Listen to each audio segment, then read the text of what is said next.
Hello students, welcome again. आज का मेरा video lecture series development of Herdmania पर है। इससे प्रीवियस लेक्चर में हम लोगों ने रिप्रोडक्टिव सिस्टम ऑफ हर्डमानिया के बारे में पढ़ा, जहाँ पे हम लोगों ने देखा कि कैसे जो भी आपके एग और स्पर्म थे वो एट्रियोपोर से बाहर जाते हैं और बाहर एक्सटर्नल फर्टिलाइजेशन होता है। अब हम इस वीडियो में देखेंगे कि एक्सटर्नल फर्टिलाइजेशन के बाद जो जाइगोट बना, उस जाइगोट में कैसे क्लीवेज होता है और उसका डेवलपमेंट कैसे होता है, कैसे जो है जाइगोट से लार्वा का डेवलपमेंट होता है, उसका लार्वा कैसा होता है। तो सबसे पहले सेबेस्टियन एंड दास नाम के दो वैज्ञानिक थे जिन्होंने डेवलपमेंट ऑफ हर्डमानिया को डिस्कवर किया और बताया कि जो डेवलपमेंट है हर्डमानिया में वो इनडायरेक्ट होता है। इनडायरेक्ट डेवलपमेंट का मीन्स कि जो भी आपका डेवलपमेंट होगा उसमें डायरेक्ट एडल्ट ना बन करके बीच में एक स्टेज आएगी जिसको हम लोग लार्वल स्टेज बोलेंगे। So the development of Herdmania is indirect, ये इनडायरेक्ट होता है। एंड अब जो भी आपका जो है जो जाइगोट है, जाइगोट में अब आपका क्लीवेज होगा और the cleavage is holoblastic. Holoblastic का मतलब क्लीवेज जो आपका होगा जाइगोट में वो जो है आपका कंप्लीट होगा, कंप्लीट क्लीवेज होगा। एंड अनइक्वल, यहाँ पे क्लीवेज तो कंप्लीट होगा लेकिन जो साइटोप्लाज्मिक डिवीजन होगा वो अनइक्वल होगा। जो आपके ब्लास्टोमियर्स बनेंगे, कुछ ब्लास्टोमियर छोटे बनेंगे, कुछ ब्लास्टोमियर बड़े बनेंगे। देखिए क्लीवेज को फिर से ध्यान से सुनिए। The cleavage is holoblastic means complete cleavage. इसको हम लोग आपको जब डेवलपमेंट पढ़ाएंगे तब वहाँ पे हम लोग आपको बिल्कुल डिटेल में बताएंगे कि कैसे फरो आपके एक जाइगोट को कम्प्लीटली डिवाइड करती है। तो यहाँ पे आप ये जानिए कि जो आपका क्लीवेज होता है वो होलोब्लास्टिक होता है means complete cleavage. And unequal, unequal का मतलब आपका जो भी ब्लास्टोमियर डिवाइड होगा वो इक्वल नहीं होगा। वहाँ पे जो भी अमाउंट होगा साइटोप्लाज्म का वो अलग अलग, कम और ज़्यादा, मतलब अलग अलग डिस्ट्रीब्यूट होगा। कुछ ब्लास्टोमियर आपके बड़े बनेंगे और कुछ ब्लास्टोमियर आपके छोटे बनेंगे। And the cleavage is determinate, ये बहुत इंपॉर्टेंट है कि जो भी आपका यहाँ पे क्लीवेज हो रहा है वो डिटर्मिनेट होता है। तो आइए मैं आपको बताऊं कि जैसे ही आपका सपोज ये कोई एग है, वो एक्सटर्नली आपका सी वाटर में प्रेजेंट है, स्पर्म आया, स्पर्म की यहाँ पे एंट्री हुई। तो स्पर्म की एंट्री होने के बाद जो आपका साइटोप्लाज्म था, जो आपका एग का साइटोप्लाज्म है वो मोज़ेक फॉर्म में, पूरा मोज़ेक फॉर्म में जो है ये डिस्ट्रीब्यूट हो जाएगा। एंड ईच और यहाँ पे क्लीवेज होगा, ठीक है। और each and every cell is determined, वो डिटरमाइंड होंगी। किसके लिए डिटरमाइंड होंगी? कि उनको कौन सा ऑर्गन बनाना है, ये पहले से ही यहाँ पे डिटरमाइंड होता है कि इससे आपका इससे टेल बनेगा या इससे आपका आई वाला रीजन बनना है, हेड रीजन बनना है। ये सारी चीज़ें यहाँ पे प्रिमिटिवली जो है प्रिजम्पटिव एरिया यहाँ पे डिवाइड हो जाता है, हमें वो पहले से ही प्रिजम्पशन उसका हो जाता है। So this type of cleavage is called determinate cleavage. जबकि अगर हम लोग ह्यूमन के डेवलपमेंट की बात करें, हायर वर्टिब्रेट की बात करें, तो वहाँ पे जो क्लीवेज होता है वो इनडिटर्मिनेट होता है। जो ब्लास्टोमियर आपके बनते हैं उनसे हम ये नहीं बता सकते हैं उन ब्लास्टोमियर से कि ये अर्ली स्टेज में कि इससे आई बनेगा या इससे नोज बनेगी, इससे लेग बनेगा, ये चीज़ वहाँ पे डिटरमाइंड नहीं रहती। इसीलिए हम ह्यूमन्स में या हायर वर्टिब्रेट्स में बोलते हैं कि क्लीवेज इज इनडिटर्मिनेट। जबकि हम हर्डमानिया के सेंस में बोलेंगे cleavage is holoblastic means complete, unequal and determinate. तो यहाँ तक होप सो आपको बात समझ में आ गई होगी।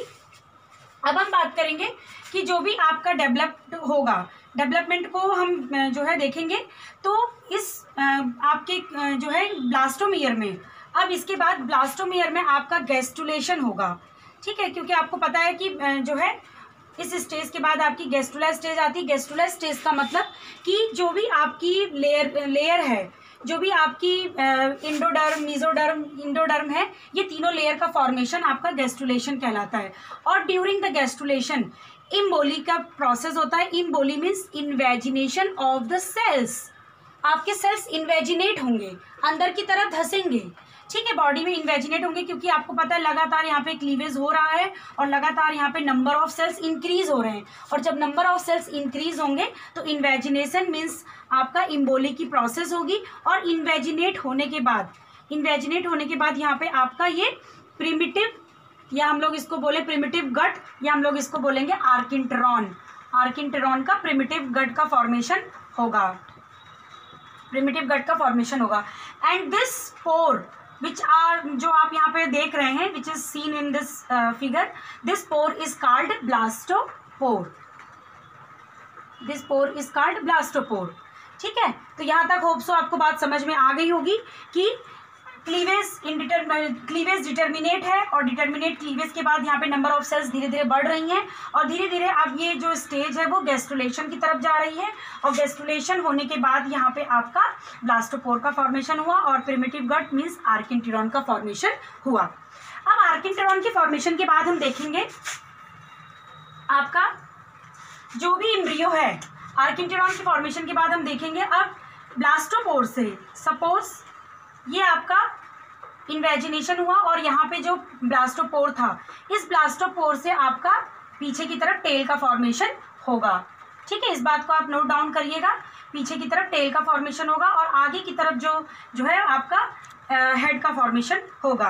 अब यहाँ पे हम देखेंगे जो भी आपकी सेल्स थी आर्किन्टेरॉन की सेल्स, प्रीवियसली मैंने आपको एक वीडियो स्टार्टिंग में ही कॉर्डेटा के क्लासिफिकेशन और कॉर्डेटा में कैसे नोटोकॉर्ड का फॉर्मेशन होता है, कॉर्डेटा में कैसे नर्व कॉर्ड का फॉर्मेशन होता है, तो वहाँ पे मैंने आपको बताया था कि it is very important notochord का फॉर्मेशन, नर्व कॉर्ड का फॉर्मेशन, और कि वो किन किन सेल्स से ये फॉर्म्ड होते हैं, ये सारी बातें मैंने आपको बताई थी। क्यों ये इसलिए बताया था क्योंकि आपने देखा था कि presence of notochord is the characteristic feature of chordata, chordata का कैरेक्टरिस्टिक फीचर है नोटोकॉर्ड की प्रेजेंस, नर्व कॉर्ड की presence, hollow dorsal nerve cord and gill slits की प्रेजेंस।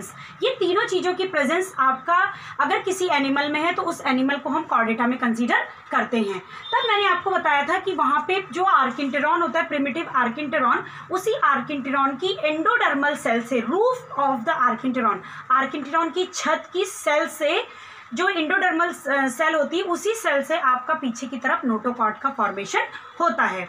अगर आपने वो वीडियो ना देखा हो तो प्लीज़ आप उस वीडियो को देख लीजिए, क्योंकि कॉर्डेट्स पढ़ने के लिए आपको कॉर्डेटा का प्रिमिटिव कैरेक्टर आपको सारा पता होना चाहिए। तो यहाँ पे भी हम लोग देखेंगे जो भी हमारा जो प्रिमिटिव गट होगा, गट की सेल से ही कुछ गट की सेल्स पीछे की तरफ अब जो है आपका फॉर्म करेंगी, किसका फॉर्मेशन करेंगी, नोटोकॉर्ड का फॉर्मेशन करेंगी, और ये नोटोकॉर्ड टिल टेल, बिल्कुल पीछे टेल तक जो है पाई जाएगी इस लार्वा में। So it is the notochord. तो इस चीज़ को आप लोग नोट डाउन कर लीजिएगा। तीसरी बात मैंने आपको वहाँ पे बताई थी कि जब मैंने आपको प्रीवियसली बेलेनोग्लॉसस का डेवलपमेंट पढ़ाया था, तो मैंने वहाँ पे बताया था कि जो भी हमारा आर्किन्टेरॉन होता है उसके पास पाया जाने वाला मीजोडर्म, सीलोम, और वहाँ पे मीजोडर्म से ही सीलोम का फॉर्मेशन होता है। बट आप याद रखिएगा, सीलोम का फॉर्मेशन तो सारे कॉर्डेट्स एनिमल में होगा, लेकिन हर्डमानिया में जो है सीलोम नहीं पाया जाता है, या हम बोलेंगे कि ये पाया भी जाता है तो काफ़ी डीजेनरेटेड होता है। सो सीलोम, यहाँ पे जो हम वर्ड लिखेंगे इसके लिए कि coelom is solid in nature, अगर तो सीलोम बनती भी है तो ये सॉलिड इन नेचर होगी। तो होप सो आपको यहाँ तक की सारी बातें क्लियर हो गई होंगी।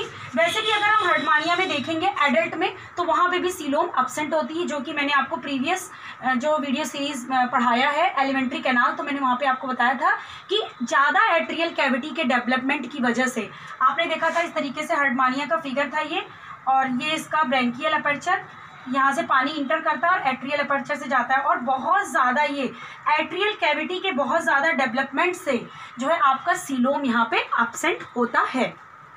तो इस बात को आप लोग यहाँ नोट डाउन कर लीजिएगा।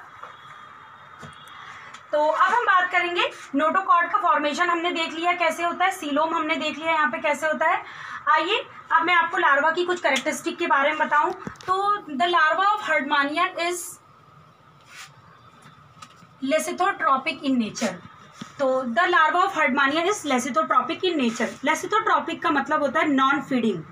नॉन फीडिंग मीन्स ये फीड नहीं करता है, जो भी इसके पास योग अमाउंट बचा हुआ है उसी योग अमाउंट को ये यूज़ करता है मूवमेंट के लिए, और कुछ 4-5 घंटे के मूवमेंट के बाद ये फिक्स हो जाता है जाके सबस्ट्रेटम पे, और फिर उसके बाद ये एडल्ट में चेंज हो जाता है। तो हम बात करेंगे अब लेसिथोट्रॉपिक मोर्टाइल लार्वा है, क्योंकि टेल की प्रेजेंस है, टेल की प्रेजेंस होने की वजह से ये लार्वा मोर्टाइल होता है। Highly active, highly swimming larva, बहुत तेजी से स्विम करता है, ये हाईली एक्टिव होता है। तो अब हम बात करेंगे लार्वा के स्ट्रक्चर के बारे में। तो larva is divided into 2 portion. हमने इसमें लार्वा को 2 भागों में डिवाइड किया है। हेड प्रॉपर, अब हम बात करेंगे दिस हेड रीजन, और ये आपका पीछे टेल रीजन। तो सबसे पहले हेड और इसके टेल रीजन को हम डिटेल में बताने से पहले आपको बता दें कि the larva is entirely covered by test, जो है टेस्ट से ये कवर्ड होता है। और उस टेस्ट का सिक्रीशन मैंने आपको प्रीवियस वीडियो में भी बार बार बताया है कि एक्टोडर्म सेल से होता है। यहाँ पे भी जो टेस्ट का फॉर्मेशन हुआ है वो एक्टोडर्म से ही सिक्रीट होकर के हुआ है, और उस टेस्ट ने इस लार्वा को पूरी तरह से कवर किया है। इवन उसके माउथ वाले पोर्शन को भी ये कवर करके रखता है, इसीलिए ये लार्वा नॉन फीडिंग होता है, क्योंकि उसका जो माउथ होता है वो भी कवर्ड होता है। आगे की अभी जब हम इस वीडियो को डिटेल में करेंगे तो मैं वहाँ पे आपको डिटेल में बताऊंगी। तो सबसे पहले हम हेड रीजन की बात कर लें। तो first of all head region की बात अगर हम करें तो in the head region there are 3 adhesive papilla present in the larva of Herdmania, that is called tadpole larva.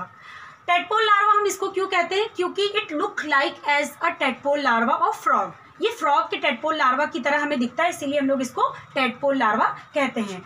और इस टैडपोल लार्वा के हेड में 3 एडहेसिव पैपिला पाए जाते हैं। अब देखिए, किसी भी चीज़ की, जब मैंने आपको बताया कोई चीज़ पाई जाती है तो उसका प्रेजेंस लिखना बहुत ज़रूरी होता है।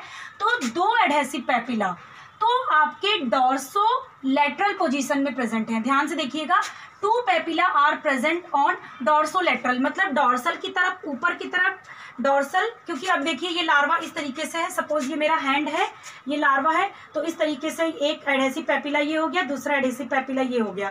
तो 2 तो आपके कैसे हो गए? डॉर्सो लेटरल, मतलब ऊपर की तरफ लेटरल पोजीशन में। और एक आपका जो एडहेसिव पैपिला है वो मिडिल में, मिड साइड में, मतलब बीच में प्रेजेंट होगा, और वेंट्रल इन पोजीशन। तो अब मैंने इस तरीके से 2 आपके बनाए थे, तो आप एक इस तरीके से बीच में बना लीजिए जो थोड़ा वेंट्रल साइड में प्रेजेंट है। ठीक है, होप सो आपको बात समझ में आ गई होगी तीनों एडहेसिव पैपिला की। और इन्हीं तीनों एडहेसिव पैपिला की सहायता से ये जो लार्वा है वो हार्ड सबस्ट्रेटम पर जो है अटैच होता है। नीचे जाकर के जो भी आपका बेंथिक रीजन है समुद्र का, हार्ड सबस्ट्रेटम पे, उस पर जाकर के इन्हीं तीनों एडहेसिव पैपिला की सहायता से ये लार्वा अटैच होता है। अब हम बात करेंगे, एडहेसिव पैपिला की बात हो गई सबसे पहले फर्स्ट नंबर पे।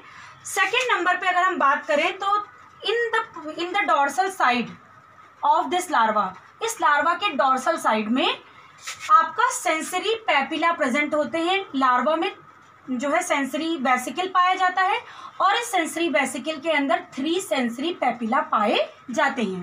तो इस सेंसरी पैपिला का यहाँ मैंने ये डिटेल स्ट्रक्चर बनाया है। आइए इस स्ट्रक्चर को हम नीचे देखें। तो यहाँ पे आपके दो ऑसिली, वो एक ऑसिली पोस्टीरियर की तरफ डॉर्सल में, और दूसरा ऑसिली आपका एंटीरियर, थोड़ा आगे की तरफ। देखिए, आपको फिगर में ही देखने से पता चल रहा होगा, ये कुछ एंटीरियर की तरफ है, ये कुछ पोस्टीरियर की तरफ और डॉर्सल साइड में है, और ये वाला जो दूसरा पैपिला है ये नीचे की तरफ है। तो इस सेंसरी, जो मैंने आपको ये सेंसरी वेसिकल बताया, इस सेंसरी वेसिकल को हम यहाँ पे इनलार्ज में देख रहे हैं, बड़ा करके देख रहे हैं।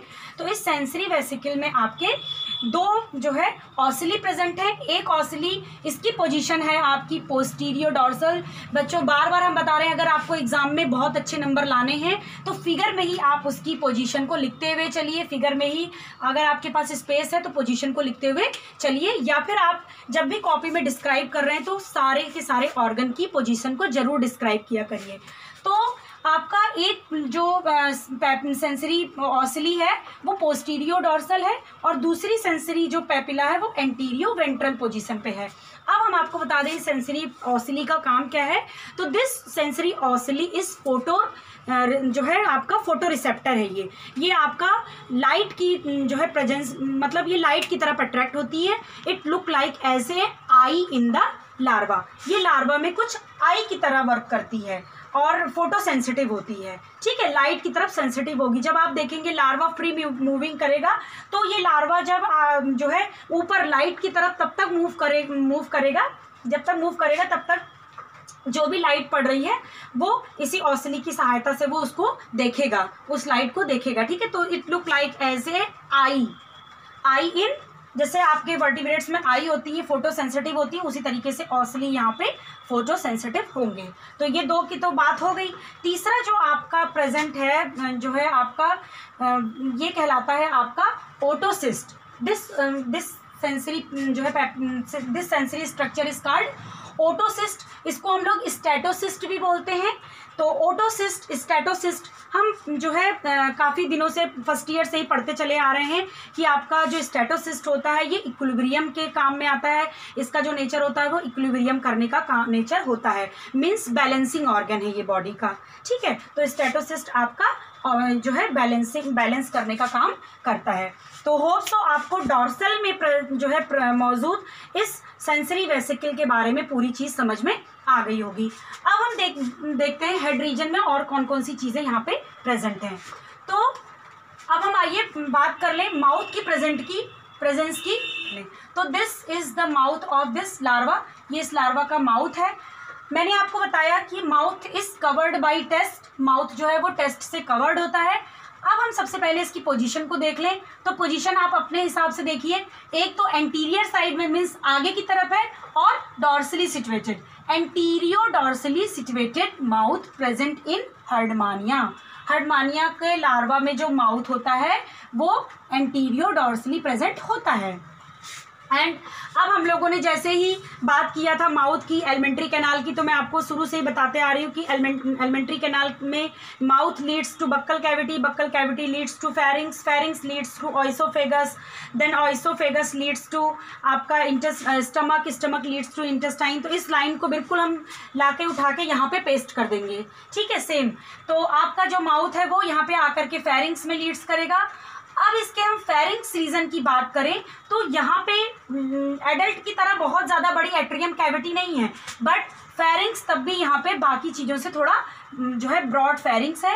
And this pharynx contain 1 pair Gill slit. एक पेयर गिल स्लिट है और एक pair gill slits is split, means टूटा हुआ है, इट स्प्लिट इनटू 6 स्टिग्मा। एक पेयर जो गिल स्लिट्स है वो 6 स्टिग्मा में टूटा है। तो यहाँ पे देखिए 1 2 3 4 5 एंड 6 स्टिग्मा मैंने यहाँ पे फिगर में आपको दिखाया है। It is important. एक पेयर है, अब एक इधर है और एक इसके पीछे की तरफ है, ठीक है। तो ये आपके ये बात हो गई। तो 6 जो है स्टिग्मा में स्प्लिट है। And the endostyle is present just beneath this, ठीक, इसके नीचे आपकी इंडोस्टाइल की प्रेजेंस है। तो ये जो आपका इंडोस्टाइल है ये डिजनरेट नहीं होगा एडल्ट में, इस चीज़ को हम आपको बताएंगे। अब इसके बाद जो हम अब लेक्चर आपसे डिस्कस करेंगे तो वहाँ पे ये सारी चीज़ें आपको आएंगी कि कहाँ लार्वा में इंडोस्टाइल प्रेजेंट था, एडल्ट में इंडोस्टाइल प्रेजेंट है कि नहीं, लार्वा में कौन सी चीज़ें थी, एडल्ट में कौन सी चीज़ें जो है डिजनरेट हो गई हैं। इसीलिए आप इन सब चीज़ों को 1 बाय 1 नोट डाउन करिएगा। अब आइए नेक्स्ट हम देखते हैं कि pharynx leads into the short oesophagus. बहुत ही शॉर्ट ऑइसोफेगस, नैरो ऑइसोफेगस होता है। एंड जो है narrow stomach, and then this stomach leads into the intestine, this intestine leads into the rectum part. और ये रेक्टम पार्ट अगेन आपका जाकर के यहाँ पे ये इस तरीके से इसका जो है एट्रियल कैविटी होगी और यहाँ पे ये आपका एनस के थ्रू ओपन है। और ये फिर आपका जो भी वेस्ट मटेरियल है इसका यहाँ पे जो है डिपॉजिट कर दिया जाता है। अब आप बात को ध्यान से देखिएगा। ये तो मैंने आपको एलिमेंट्री कैनाल की पूरी पोजीशन बता दी। दूसरी चीज़, alimentary canal is rudimentary in this larva. Alimentary canal जो आपकी होती है वो रूडिमेंट्री नेचर की होती है, मीन्स उसका कोई वर्क नहीं होता है। वो जो है प्रिमिटिव, बहुत ही प्रिमिटिव एलिमेंट्री कैनाल है, क्योंकि मैंने आपको बताया लेसिथोट्रॉपिक लार्वा है, नॉन फीडिंग लार्वा प्रेजेंट होता है इन हर्डमानिया। अब हम बात कर ले आपके हेड रीजन में ही इसके, जिसको हमने हेड और टेल में डिवाइड किया लार्वा को, तो इसके हेड रीजन में ही हर्ट की बात कर लें। तो हर्ट की सिचुएशन, हर्ट मैंने प्रीवियस वीडियो लेक्चर में आपको बताया कि हर्ट के जो पास जो कवरिंग पाई जाती है that covering is called pericardium. और पेरिकार्डियम के अंदर आपका हर्ट सिचुएटेड है। And heart is situated ventral inside, ventral side में सिचुएटेड है जस्ट बीनीथ द फेरिंग्स। यहाँ पे जो इसकी पोजीशन है फेरिंग्स के नीचे है, ठीक, लार्वा में, ठीक है। तो हर्ट को ये मैंने यहाँ पे इंडिकेट किया है। अब यहाँ पे लगभग आपकी सारी बातें कंप्लीट हो गई हैं, केवल एक हमने ये एट्रियल पोर के बारे में आइए देख लें। तो this atrial pore is present dorsal side, तो ये भी आपका डॉर्सल साइड में एट्रियल पोर प्रेजेंट है। ठीक, तो ये this one is the branchial pore which is also called mouth and this is the atrial pore. ठीक है, अब हम आइए बात करें टेल रीजन के बारे में। तो नेक्स्ट इज टेल रीजन, तो इसके टेल रीजन को हम देख लें। अब टेल रीजन को देखने से पहले हम यहाँ पे देखेंगे, अगेन हम आ जाएं आपके इस जो है आपका जो विसरल ऑसिली था, ये जो आपका सेंसरी ऑसिली था, इसमें आ जाए। तो सेंसरी ऑसिली में हम लोगों ने ये तीनों चीज़ के बारे में तो पढ़ लिया। अभी यहाँ पे आपका जो एंटीरियर वाला पार्ट होता है, ये एंटीरियर वाला पार्ट नर्व का एक गुच्छा होता है जिसको हम लोग सेरिब्रल कोन कहते हैं and it is also called brain. And this posterior reason is also made up of nerve cells. यहाँ पे बहुत सारी नर्व सेल्स के गुच्छे से ये पोस्टीरियर रीजन बना होता है जिसको हम लोग विसरल गैंग्लिया बोलते हैं। एंड दिस, मैं आपको इस चीज़ को यहाँ पे क्यों बता रही हूँ, ताकि आप ध्यान दीजिए कि जैसे एक हायर कॉर्डेट का जो है ब्रेन होता है, तो हमारे ब्रेन हमारा सेंट्रल नर्वस सिस्टम है और उसी ब्रेन से हमारा नर्व कॉर्ड निकल करके जाता है और नर्व कॉर्ड से फिर हमारे बीच से गैंग्लिया से नर्व निकली रहती है और वो पूरी बॉडी में नर्व को सप्लाई करती हैं। सेम हम इस ऑर्गेनिज्म में भी देखेंगे कि टेल रीजन में कैसे जो है आपका जो भी ये विसरल गैंग्लिया है ये पूरा पीछे टेल रीजन तक गया हुआ है जिसको हम लोग नर्व कॉर्ड बोलेंगे। एंड ये नर्व कॉर्ड से बीच में गैंग्लिया जो है बीच में गैंग्लिया पाए जाते हैं और उन गैंग्लिया से आप देखिए ये आपका नर्व्स जो है निकली हुई हैं। This ganglia, this is ganglia, और इस गैंग्लिया से आपके नर्व एक्सटेंड हुए हैं जो कि पूरी बॉडी में फैले रहते हैं। टेल रीजन की अब हम बात करें तो the tail is laterally compressed. तो लेटरली कंप्रेस्ड का मतलब ऊपर से भी दोनों तरफ से लेटरल पोजीशन से कंप्रेस्ड कर दी गई है, इसीलिए it is narrower in position, ये जो है नैरोअर हो गई है कुछ। अब हम बात करें यहाँ पे तो test is also covered the tail region. आपका जो टेस्ट है वो टेल रीजन को कवर्ड करता है और साथ ही साथ जो ये फ्रिंज्ड लाइक होता है, कुछ ऐसा लगता है कि जैसे ये टेल जैसे फिशेस में fin look like as a fin, कुछ यहाँ पे फिन की तरह इसकी जो प्रेजेंस होती है या देखने में कुछ फिन की तरह लगता है, इसीलिए हम लोग इसको टेल फिन भी कहते हैं। जो इसका टेस्ट है कुछ फिन की तरह दिखाई देता है, इसीलिए हम लोग इसको टेल फिन बोलते हैं।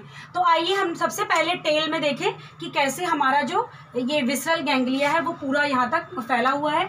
तो देखिए ये पीछे से ये आपके जो ये सेंसरी ऑसिली था, इसी सेंसरी ऑसिली से ये नर्व जो है नर्व की सेल पीछे तक नर्व कॉर्ड के फॉर्म में गई है एंड इस सारे नर्व कॉर्ड से आपके बीच में गैंग्लिया जो है प्रेजेंस है और इस गैंग्लिया से आपकी ये नर्व निकली हुई है, ये आपकी नर्व्स निकली हुई है गैंग्लिया से। ठीक, तो यहाँ तक आपको बात समझ में आ गई होगी। जस्ट बिलो, अब हम इसके ठीक नीचे देखेंगे, इसके ठीक नीचे तो just beneath of this nerve cord, या हम कह लें कि just above the notochord is the presence of nerve cord.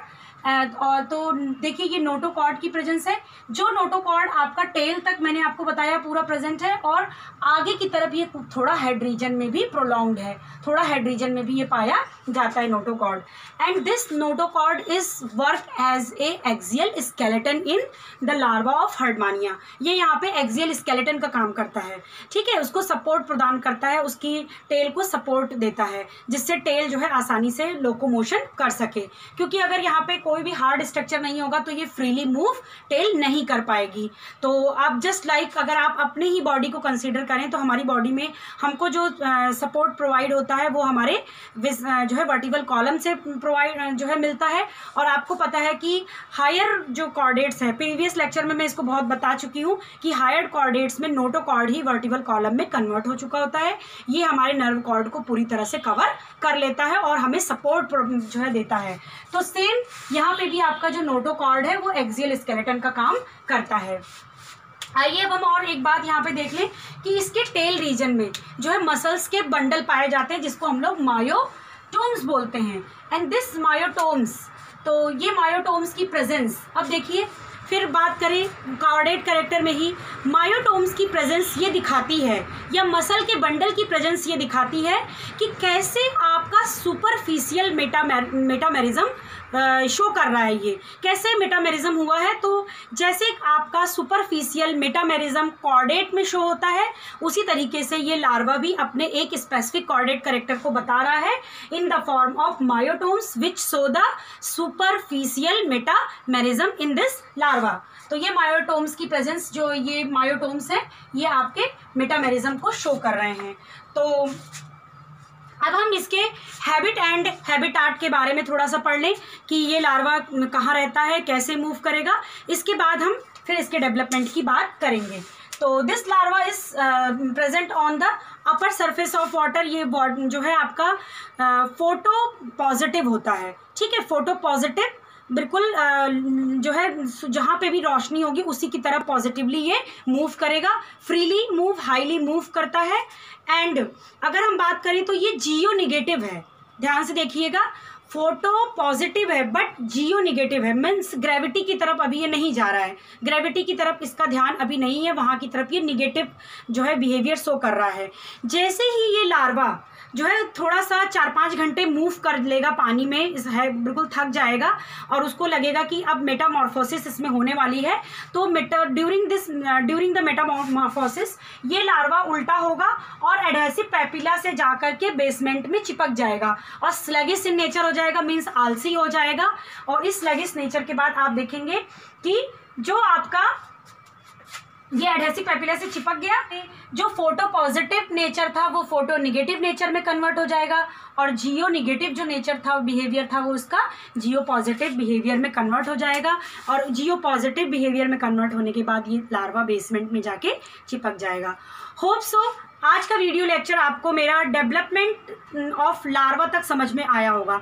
इसके बाद नेक्स्ट वीडियो में हम लोग इसके जो है मेटामॉर्फोसिस के बारे में पढ़ेंगे। तो आपको पता है कि ये जो लार्वा है ट्यूनिकेट्स में, स्पेशली हम ट्यूनिकेट्स की बात करें क्योंकि हम ट्यूनिकेटा पढ़ रहे हैं, तो ट्यूनिकेट्स में हम देखेंगे कि it is the best example of retrogressive Metamorphosis. जो भी मेटामॉर्फोसिस होती है, जो भी आपके जो है फॉर्म में चेंज होता है, ठीक है, बॉडी फॉर्म में चेंज होना मेटामॉर्फोसिस कहलाता है। जो भी चेंजेस होता है वो हमेशा प्रोग्रेसिव नेचर का होता है, हमेशा हमें कुछ ना कुछ एडवांस कैरेक्टर जो है वो एडल्ट में देखने को मिलते हैं। वो चाहे हमारा सिस्टम का जो है सिस्टम हमारे हाईली डेवलप हो जाए या कोई स्पेशल कैरेक्टर जनरेट हो जाए, तो हमेशा एडवांस कैरेक्टर हमें जो है एडल्ट में मिलता है। बट हम यहाँ पे देखेंगे कि it is retrogressive in nature.